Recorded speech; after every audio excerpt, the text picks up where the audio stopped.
వాళ్ళకి station bail ఇచ్చేసి పంపించేయడం జరిగింది. దాడి చేసిన వాళ్ళు ప్రవోక్ చేస్తే నోరు జారినందుకు ఇతరితర కేసులు పెట్టి ఒక కేసులో బెయిల్ వచ్చినప్పటికీ ఇంకా రిమాండ్ ఎక్స్టెండ్ చేసే ప్రయత్నంలో పీటీ వారెంట్లు వేసి మమ్మల్ని ఇబ్బంది పెట్టే ప్రయత్నం చేసినప్పటికీ ఎవ్వరూ దేవుడికి మించిన వాళ్ళు కాదు. న్యాయ వ్యవస్థ మీద మాకు నమ్మకం ఉంది. ఇవాళ ఆయనకి బెయిల్ వచ్చినందుకు మేమందరం చాలా ఆనందంగా ఉన్నాం.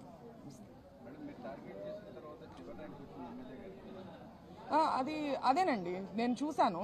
ఆవిడ మరి వాళ్ళ పార్టీ వాళ్లే ఆవిడకి చివరి ర్యాంక్ ఇవ్వడాన్ని ఆవిడ ఎక్కువ సీరియస్ గా తీసుకోవాలి. మరి ఆవిడ వర్క్ ఎలా ఉందనేది ఆవిడే కొంచెం ఒకసారి ఆలోచించుకోవాలి. అంతే కదండి, అంతే కదా. దాడులకి మటుకు ఆవిడ ముందుండి నడిపించారు. మరి అదే అత్యుత్సాహం ఆవిడ వర్క్ మీద కూడా చూపిస్తే బాగుంటుంది. లేదండి, మనకి ఆల్రెడీ హైకోర్టులో మనం 41A తెచ్చుకోవడం జరిగింది. ఇప్పుడు మెడికల్ కాలేజీలు దాని విషయంలో జరిగిన ర్యాలీ విషయంలో జరిగినటువంటి కేసు మీద మటుకు ఇప్పుడు బెయిల్ రావడం జరిగిందండి.